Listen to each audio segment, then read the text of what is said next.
पूर्व जिला अध्यक्ष वर्तमान zonal coordinator Bahujan Samaj party Harishchandra Gautam ji यहीं पे मौजूद हैं और उनसे जान लेते हैं कि इनकी विधानसभा लालगंज जरूर पड़ती है, लेकिन जोनल कोऑर्डिनेटर का दायरा बहुत बड़ा होता है।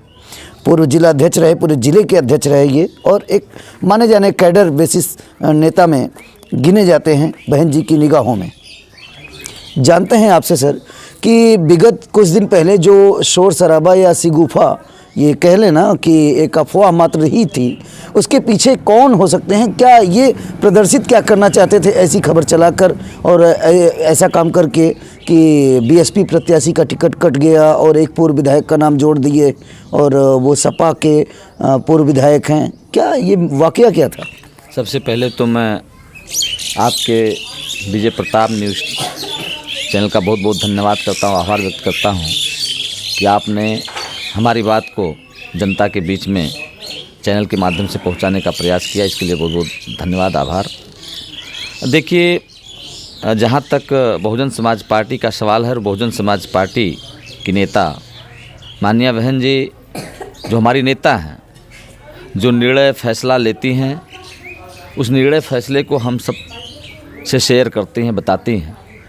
और जो ये सिगुफा भी आज 3 दिन पहले शुरू हुआ, खास करके उदाहरण के रूप में आप सभी जानते हैं, चैनल के माध्यम से शुरुआत हुई कि दीदारगंज का टिकट जिनको माननीय बहन जी ने आज से लगभग 2 महीना पहले डिक्लेयर किया था हम सभी लोगों के माध्यम से, उनका टिकट काट करके समाजवादी पार्टी से आए पूर्व विधायक आदिल शेख को दिया गया।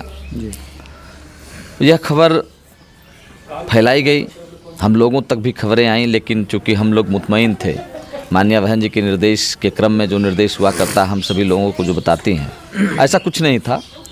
सिर्फ मुझे लगता है जो हमने महसूस किया है कि चूँकि समाजवादी पार्टी ने वहाँ से राजभर को कैंडिडेट बनाया है और समाजवादी पार्टी पर ही दबाव बनाने के लिए पूर्व विधायक के समर्थकों ने, पूर्व विधायक ने इस तरह का एक गेम खेला होगा कि एक हम दबाव बनाए कि हम बहुजन समाज पार्टी में जा रहे हैं, मेरा टिकट होने जा रहा है। चूँकि बहुजन समाज पार्टी तो लेने वाली है नहीं, या बहुजन समाज पार्टी टिकट काटने वाली नहीं है, तो जिनको मौका बहन जी ने दिया है, उनको जिनका चुनाव बढ़िया चल रहा हो, उस सीट को हम जीतने भी जा रहे हैं।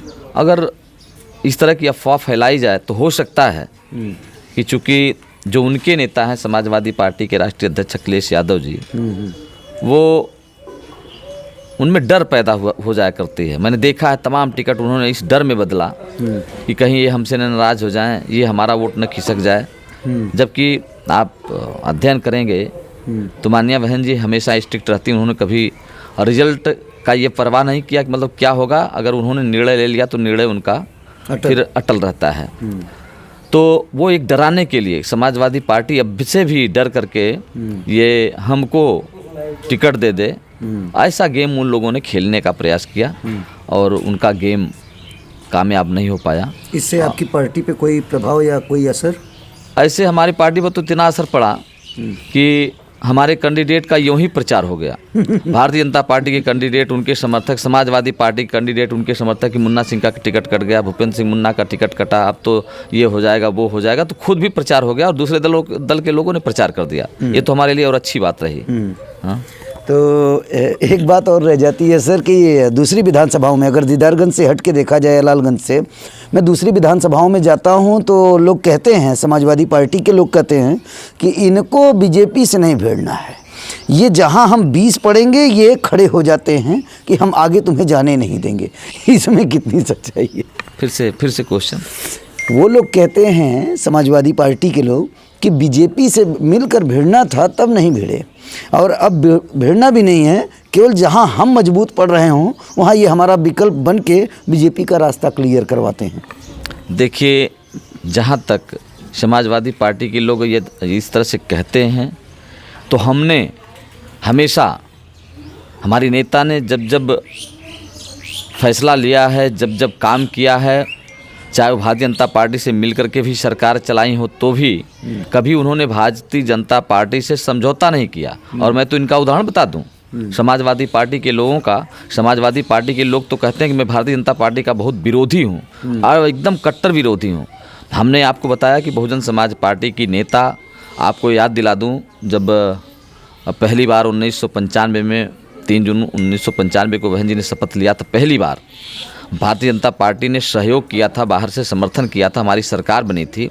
और उस समय अगस्त के महीने में जन्माष्टमी का अवसर आया। जन्माष्टमी के अवसर पर विश्व हिंदू परिषद के अशोक सिंघल जी ने कहा कि मैं जलाभिषेक करूंगा, मथुरा के जो श्री कृष्ण जी का मंदिर है वहाँ जलाभिषेक करने जाऊंगा, चूँकि बगल में ही ईदगाह है। बहन जी ने कहा कि मैं कोई परंपरा लागू नहीं होने दूंगी।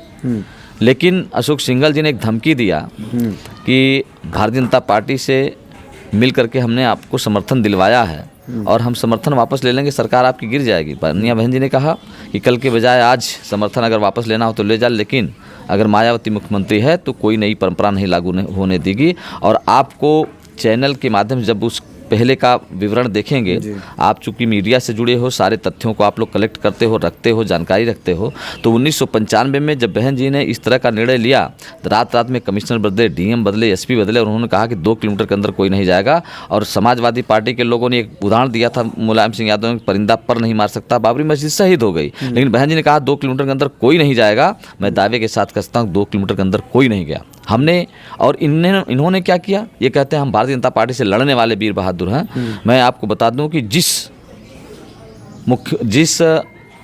व्यक्ति के मुख्यमंत्रित्व काल में, यानी कल्याण सिंह जी के मुख्यमंत्रित्व काल में बाबरी मस्जिद शहीद की गई, और उन्होंने पूरे देश में घूम घूम करके कहा कि मुझे फक्र है कि मेरे मुख्यमंत्रित्व काल में बाबरी मस्जिद शहीद की गई है। और इनके बेटे को समाजवादी पार्टी के राष्ट्रीय संरक्षक मुलायम सिंह यादव जी ने अपने मुख्यमंत्रित्व काल में राजवीर सिंह को कैबिनेट मंत्री बनाया। दूसरा, साक्षी महाराज ने घूम घूम करके पूरे देश में कहा कि मुझे गर्व है कि बाबरी मस्जिद पर पहला फावड़ा मारने वाला साक्षी महाराज है। और इसी समाजवादी पार्टी के लोगों ने 6 साल के लिए साक्षी महाराज को राज्यसभा भेजने का काम किया। आपको अभी तत्कालीन याद होगा, जब 2019 का पार्लियामेंट का आम चुनाव होने जा रहा था, 2018 का अंतिम भाषण चल रहा था, पार्लियामेंट के अंदर मुलायम सिंह यादव जी ने ये कहा मोदी जी से कि मोदी जी, मैं आपके प्रति शुभकामना व्यक्त करता हूं कि एक बार फिर देश के आप प्रधानमंत्री बनो। और ये कहते हैं कि हम लड़ने वाले बनते हैं। और बहन जी ने इस तरह का काम कभी नहीं किया। जब जिसने गलत किया है, अगर सरकार ने गलत किया है तो बहुजन समाज पार्टी ने उसका विरोध किया है। अगर सरकार ने कोई अच्छा काम किया, जैसे 370 अगर अच्छा काम किया है तो बहुजन समाज पार्टी ने उसका स्वागत किया है। इसलिए बहुजन समाज पार्टी की नेता माननीय बहन जी हमेशा गलत का विरोध करती हैं और भारतीय जनता पार्टी की जो नीतियां हैं, जो जनहित के खिलाफ हैं, जन विरोधी नीतियां हैं, उसका हमेशा विरोध करती हैं और करती रहेंगी। ये उन्होंने करके दिखाया है। और समाजवादी पार्टी के लोग तो कहते हैं अंदर अंदर मिले हुए हैं, दोनों ये भी टीम, दोनों की ये भी टीम है। ये लोग मिल करके, एक मुस्लिम की बात करता है, एक हिंदू की बात करता है, दोनों को लड़ा करके ये लोग चाहते हैं कि मुस्लिम उधर हो, हिंदू हमारे तरफ हो। और बहुजन समाज पार्टी ने कभी ऐसा नहीं किया। हमेशा सबका सर्वजन हिताय सर्वजन सुखाय के नारे पर चल करके आपने देखा, सबका सम्मान सुरक्षित रखने का काम किया।